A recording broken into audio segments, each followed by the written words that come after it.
আগের দুই সন্তান ভূমিষ্ঠ হওয়ার পর মারা যাওয়ায় তৃতীয় সন্তানকে রক্ষার জন্য সংস্কারবশত মাসির কাছে 3 মুঠো খুদের বিনিময়ে তাকে বিক্রি করে দিয়েছিলেন তার মা।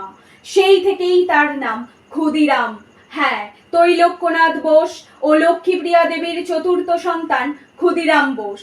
নামটা শুনলেই আপামর বাঙালির তথা ভারতবাসীর চোখের সামনে ভেসে ওঠে এক তরতাজা যুবকের ছবি, যিনি নির্মম অত্যাচারী ব্রিটিশ শাসকদের বিরুদ্ধে ভারতের স্বাধীনতা সংগ্রামের কনিষ্ঠতম শহীদ হয়েছিলেন। দিনটা 11ই আগস্ট 1908। মাত্র 18 বছর 7 মাস 11 দিন বয়সে হাসতে হাসতে ফাঁসির মঞ্চে প্রাণ দিয়েছিলেন তিনি। নবম শ্রেণীতেই পড়াশোনার পাঠ চুকিয়ে মাত্র 15 বছর বয়সে দেশের স্বাধীনতা সংগ্রামে সক্রিয় অংশগ্রহণ ক্ষুদিরামের। শিখেছিলেন বোমা বাঁধাও। সে সময় অত্যাচারী ম্যাজিস্ট্রেট ডগলাস কিংসফোর্ড নির্মম শারীরিক নির্যাতনের সাজা দিচ্ছিলেন ভারতীয় বিপ্লবীদের। তাকে হত্যার ছক কষা হলো। ক্ষুদিরাম ও প্রফুল্ল চাকি দায়িত্ব নিলেন। 1908-এর 30 এপ্রিল বিহারের মুজাফফরপুর ইউরোপিয়ান ক্লাবের সামনে ভুলবশত কিংসফোর্ড ঘনিষ্ঠ ব্রিটিশ ব্যারিস্টার পিঙ্গল কেনেডির মেয়ে ও স্ত্রীর গাড়িতে বোমা বিস্ফোরণ ঘটান তারা।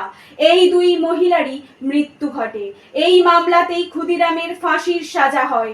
অপর সঙ্গী প্রফুল্ল চাকি আত্মহত্যা করেন। ক্ষুদিরামের ফাঁসি হয় মুজাফফরপুর জেলে, যেটির নাম পরবর্তীকালে পরিবর্তন করে রাখা হয় Khudiram Bose memorial central jail. ফাঁসির জন্য জেলের মধ্যে 15 ফুট উঁচু মঞ্চ তৈরি করা হয়েছিল। ফাঁসির দড়ি গলায় পড়ার আগে হাসতে হাসতে ক্ষুদিরাম জল্লাদকে জিজ্ঞাসা করেছিলেন, ফাঁসির দড়িতে মোম লাগানো হয় কেন? এটি ছিল তার শেষ কথা।